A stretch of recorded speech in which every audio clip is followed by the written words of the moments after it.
নমস্কার, আমি অর্চনা। টেবিল টিপসে আপনাদের সকলকে স্বাগত জানাচ্ছি। আজকের বানাবো খোয়া আর গুড় দিয়ে সুজির হালুয়া। এটা আমি প্রসাদ হিসেবে বানাচ্ছি আজকের। আমি প্যানে ২ টেবিল চামচ ঘি নিয়ে নিয়েছি, তাতে আমি অ্যালমন্ডগুলোকে ভেজে নিচ্ছি। এরপর আমি ক্যাশু নাটসকে ভাজবো এবং মাথায় রাখতে হবে, যেহেতু ঘি এবং ড্রাই ফ্রুটস রয়েছে, তাই আমি একেবারে লো সিমে ভাজবো, যেন কোনো কিছু ঘিটাও যাতে না পড়ে, আবার ড্রাই ফ্রুটসগুলো যাতে না পুড়ে যায়। এরপরে আমি কিছুটা পরিমাণ ওয়ালনাট নিয়ে নিয়েছি, সেটাকেও ভেজে নেব। আর তার সাথে দিয়ে দিচ্ছি ব্রাউন এবং ব্ল্যাক কিশমিশ। এবং কিশমিশটা কিন্তু ভীষণই নরম। এই সময় আমি গ্যাসের ফ্লেমটা অফ করে দেব, কারণ যতটুকুনি হিট থাকবে ঘিয়ে, তাতেই কিন্তু কিশমিশটা আমার ভাজা হয়ে যাবে। এগুলো ভেজে তুলে নিয়ে আমি যতটুকুনি ঘি থাকবে তারই মধ্যে আমি 200 গ্রাম সুজি দিয়ে দেব। সুজিটাকে ভালো করে ঘিয়ের সাথে মাখিয়ে নেব। তারপরে আমি 2টো তেজপাতা দিয়ে দিচ্ছি এতে, এবং আরও 2 টেবিল চামচ আমি এখানে ঘি দিয়ে দেব। ঘিটা পুরো সুজির সাথে ভালো করে মিশিয়ে নেব। মানে ঘি একসাথে না দিয়ে, ঘি যদি মাঝে মাঝে এইভাবে দেওয়া হয়, তাহলে কি হয়, সুজি অ্যাবজর্ব করে নেয় এবং সেটা খেতে খুব বেশি ভালো লাগে। এইভাবে আপনারা বাড়িতে একবার বানিয়ে দেখবেন।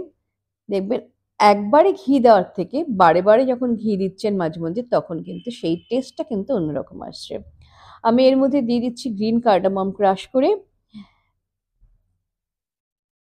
এখানে আমি খুব অল্প পরিমাণে গরম জল দেব, মানে আস্তে আস্তে গরম জল দেব, যাতে যতটা সুজি অ্যাবজর্ব করবে ঠিক ততটা পরিমাণে আমি এখানে দেব। 200 ml এর মতো আমি গরম জল দিয়েছি, কারণ খুব বেশি জল দিলে কিন্তু খেতে ভালো লাগবে না। এরপর আমি এখানে 100 গ্রামের মতো খোয়া ক্রাশ করে দিয়ে দেব, এবং সেটাকে দিয়েও কিন্তু বারে বারে নাড়াতে হবে। এবং মাথায় রাখতে হবে, পুরো রান্নাটা কিন্তু লো সিমে করতে হবে।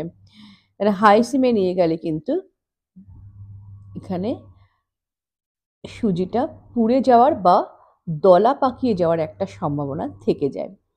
তাই একেবারেই লো সিমে এটাকে তৈরি করতে হবে। আবারও আমি কিছুটা পরিমাণে এতে ঘি দিয়ে দেব। আর আমি এখানে চিনি ব্যবহার করিনি, আমি নলেন গুড়কে ক্রাশ করে এর মধ্যে দিয়ে দিয়েছি। আপনারা চাইলে এই গুড়ের জায়গায় চিনিও ব্যবহার করতে পারেন।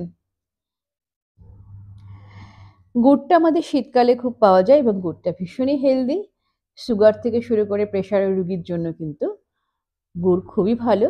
তাই প্রসাদে আমি এখানে গুড় ব্যবহার করেছি।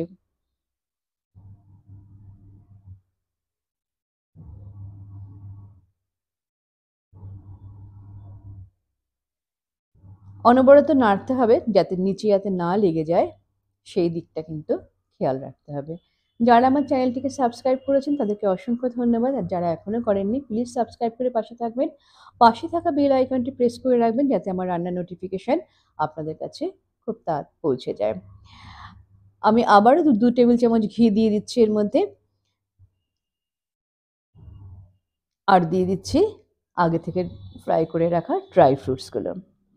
এবং ততক্ষণ পর্যন্ত এই সুজিটাকে নাড়তে হবে যতক্ষণ না পর্যন্ত প্যান থেকে পুরো সুজিটা আলাদা হয়ে আসছে।